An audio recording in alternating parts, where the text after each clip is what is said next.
Alright guys, it's real. The new ice barriers are actually pretty broken. It's basically Yugioh that makes everything super busted, but watch this gameplay, and there's no clickbait. Like, ice barriers are actually good. So what it really comes down to is two new cards. Yugioh basically just, when he's summoned, he gets to bring out another card, and you make this card. This card is so incredibly, like beyond broken levels of good. It's a once per chain. When your opponent special summons a monster, you get to summon a ice barrier monster from your hand, deck, or extra deck, or graveyard, and then you get to move the battle position of a monster. It's just like absolutely insane. Well, it's attack to defense, but that's basically all you want. And then on top of that, if this synchro summon card in its owner's control leaves the field, you just special summon an ice barrier synchro monster from the extra deck. So he just got rid of this card, right? And then watch what happens. So he gets rid of the card. He's able to still special summon one of the cards. He goes for Trishula 0 Dragon of the Ice Barrier, and then bro, you just like. It's just like insane advantage, and I'm just like, okay, well then at this point is basically GG's. But the deck gets even better because this card, it's a once per chain effect, right? Now that effect though is not infinite, that is a twice per turn, but that's still really good. I mean, getting double monsters out is insane. Now unfortunately this card does not count as an ice barrier, which is unfortunate, but nonetheless, it's still a very, very good card at the end of the day because of its just inherent effect. You can even throw things like Gozen Match in the build, so you can kind of shut down your opponent. If you want to go for that GG automatic I win sort of a play style, you can definitely go for this, but JBG over here has got the build, and you can even go for medium on the Ice Bear. So it has this effect where if your opponent has 4 more, you spell summon it, whatever. It doesn't really get summoned that way, but it's there.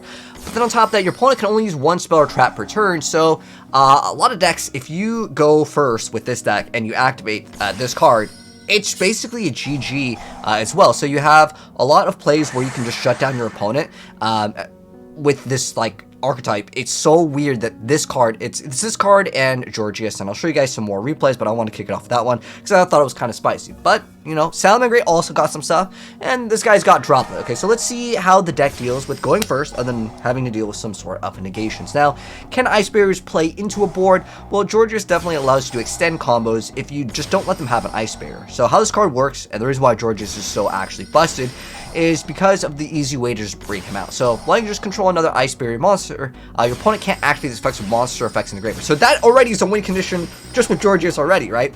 But on top of that, you can only use each of the following effects once per turn. So once per turn, if you control Ice Barrier, you spell summon it, and then if this card is no more special, you just special summon a level 5 or lower Ice Barrier from your hand or graveyard. So even if you draw the garbage Ice Barriers, like the one that I showed you guys where it's like, it's too high of a level, but you can special summon it if your opponent controls 4 or more. It allows Ice Barriers to, in theory, kind of play going second, but I'm gonna be honest, it's kind of hard to deal with if your first play gets negated, perhaps to kind of still combo off and go for a bigger plays, because Yugioh does require you to have stuff, but there are other like older variants. I remember when people used to play like Gantala, that was just like a Ice Barrier control, and then you'd have the Fox thing, but it's relatively outdated, right? So he's negating all of the monster effects over here, but is he going to be able to deal with the board? He actually loses out on Clear Wall, which is a pretty good card, and then he still has Cross Out, but you know, it's not going to be helpful too much against this matchup here in this position. But nonetheless, I mean, obviously, a Cross Out is still a pretty decent card. But Clear Wall is really good. Just lets you target a level 4 lower Ice Barrier monster in graveyard and special summon it. So that's another card where you can kind of still combo if your opponent stops your like first initial play. But it's just really just Yugioh. And then on top of that, you have Revealer. If you just control another Ice Barrier, your opponent can't tribute summon. So this already, again, locks out who's playing Monarchs, but again, maybe some niche build. Okay, whatever. The point is that Ice Barriers definitely could shut down your opponent. And on top of that, this card is just out of control, like broken levels. I mean, it gets out double monsters, right? Which can then shut down your opponent's other plays. Again, keep in mind this is not an Ice Barrier monster, although it's an ice. I thought it was first a translation because it was Ice Spirit, but nonetheless, yeah, it's still very, very powerful. And I want to show you guys another replay, and I'll give you guys the deck profile for this. But being able to get out double monsters and change the attack positions of 2 stuff, that's like a 1 for 2. And the thing that makes this so insane is that like once this goes away, just go for the Trishula 0. Like even you guys already saw it in the first gameplay. This card is still pretty insane. Technically it's been out for a little bit, but where's that Trishula 0? I mean, when this card Secret Summon, you banish up to 3 cards your opponent controls. Like the card already gets. I mean, moving the battle position, I'm not even gonna count that. All right, just getting 2 extra monsters, and those 2 monsters can each have their own bonus effects, right? You can get the other card that brings out another card, or you can get out the card that just makes your opponent uses 1 spell trap. That's already pretty good. But then on top of that, if they get rid of this, you get to get rid of 3 extra cards. Like it's hard to trade with this, considering you only use one card to go for the brand new Lancia Dragonic Ancestor. So the advantage that you get with this deck is just insane. And then on top of that, once you go for this, this card, where is it?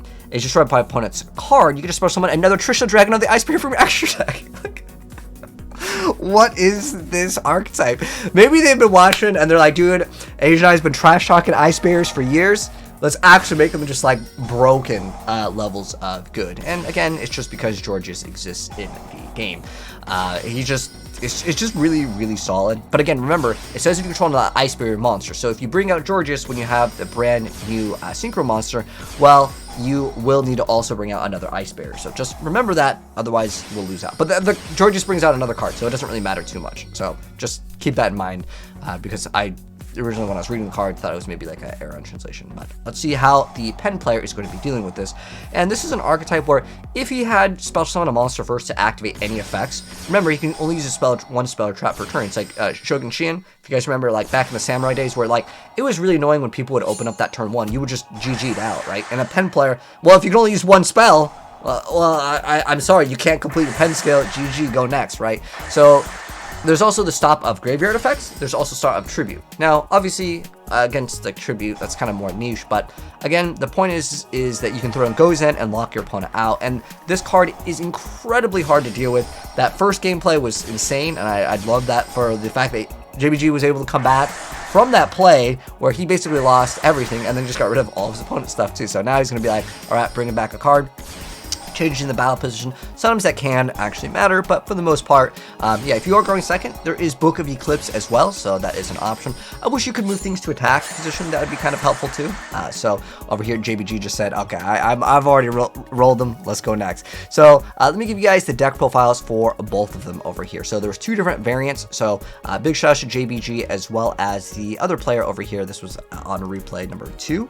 Actually, hold on. I think it was replay 1, Haunted Pastry over here. Shout out to JBG and Haunted Pastry for both of their builds. But let me go and give you guys both of the builds. So here is the first one over here. And if you guys want to download it, of course, in the Discord, we have the one-click download. But yeah, just Georgius is just busted. And on top of that, it's just these 2 cards. I mean, Mirror Magic technically exists. I didn't get to go over his effects, so I'll go over it really, really quick. So you tribute another effect monster, and you can't special monster from the extra deck except for Waters. But you can summon up to 3 Ice Barrier tokens, which did get used in the gameplay. And then if you do, you can increase this card's level, so it gives you kind of like an easier 1-card-ish synchro up for, of course, the brand new card. And if it's sent to the graveyard, you can add one of your Ice Barrier cards that is banished on your deck to your hand. So this searches out whatever you want in your deck, which is insane. But at the end of the day, again, the main star players, I mean, you could drop this card if you want to. I don't think it's like bad though. It's definitely a usable card, but just being able to search out anything, it helps a little bit with recovery. And then of course you have to have clear wall for maybe if your opponent has 1 disruption, you can kind of still combo off. I'm going to be straight up with you guys. I don't think the deck does very well. So that's why Cross Out and Call by the Grave is going to be in most of the builds because, well, those cards are relatively good. But at the end of the day, I'm going to go mouse over this one over here by JBG. So the one you guys already saw, and then I'll just mouse over the cards that extra. But what do you guys think of new Ice Barriers? I just think this card is absolutely busted, dude. Even though it's Ice Spirit, it's literally 4 Ice Barriers. So Ice Barriers are now confirmed to actually be not a meme deck anymore. It is actually pretty busted. And I think Georgius is pretty busted too. Again, just being able to make it so your opponent can't activate monster effects in the graveyard, that is an automatic win against so many archetypes. But anyways, that's going to wrap it up. If you guys enjoyed the video, drop a like on it. If you're new here, hit subscribe, turn on that bell to see more Yu-Gi-Oh stuff. And big shout out to my homie Riv for actually hooking me up with the gameplay. And I'll see you guys in the next video. Peace out.